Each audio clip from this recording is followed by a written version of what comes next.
Darlings, I thought I'd just jump on here and let you know I have found a vehicle.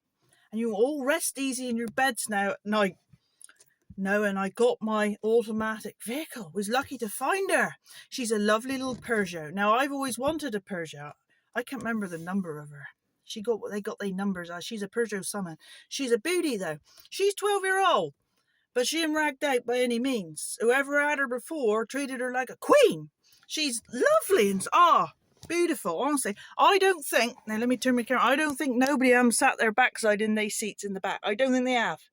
And I can see through the roof here right now. Posh, isn't that posh? That is posher than I've ever had. And I wish I'd had this now. The other day when the planets popped out to say hello, I could have sat here in comfort and looked up and I could have seen Uranus. And it would have been lovely, would have been beautiful. I'd have enjoyed that, but no, can't have everything, can we? I got very attainable life goals. I just want a nice Peugeot. I'm like a cat that's got the cream here. I've won the lottery. Lots of people, they want a Lamborghini or a Mustang. They're like, I'm going to work every shift littles can throw at me till I can afford that car. That's my dream. Mine's a Peugeot. We're all different, aren't we? Oh, I tell you what, though, my friend years ago, she had one like this.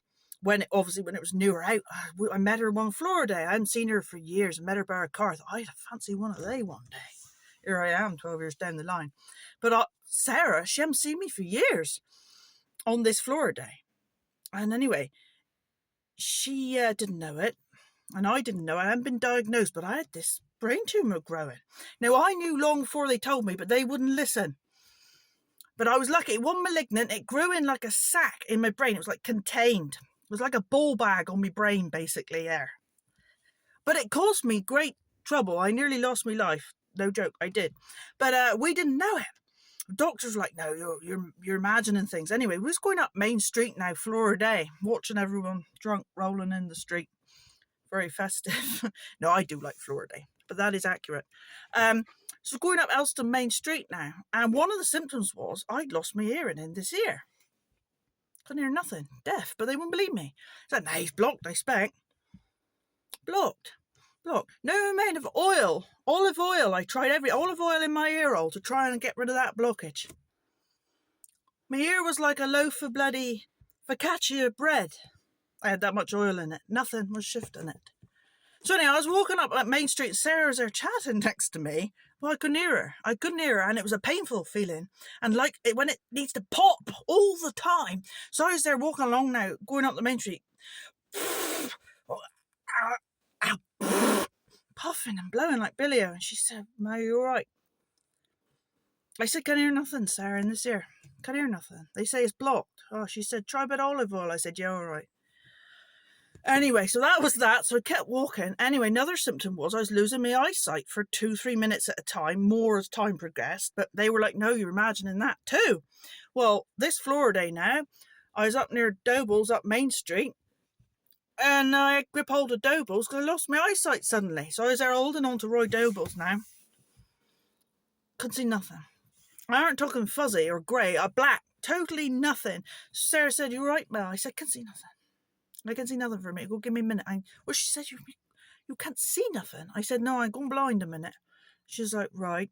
So anyway, when it come back, my balance and all was off anyway, and spatial awareness was off. But after a blind spell, she'd be worse, my darlings. So Elston pavement now was a foot higher to me in my mind than everybody else. So I'm walking along now, knees up,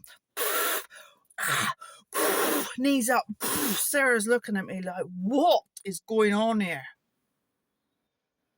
That was that. Another symptom as well was my face was numb.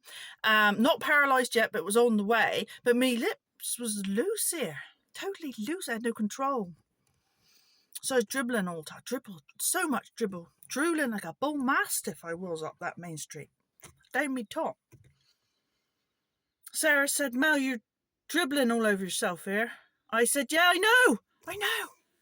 I said, I'm wet. I said, I'm wet all the time, wringing wet. My tops are wet. She said, "Mel, you aren't right." I said, "No, I don't think I am I?" So we marched on up to the donut stand, and she did convince me. She said, you've got to go back to the doctors. And sure enough, eventually I got a good GP, and he put me in for an MRI. I waited 12 months for that MRI. Time I had it, I was knocking on heaven's door for sure. But anyway, they did find it, and they did save me life. I was very lucky in that respect. I was left with lots of damage and things, but took it out, left me brain in there now, rattling around like a pea down Wookie hole. But I'm here in me Peugeot, living the dream.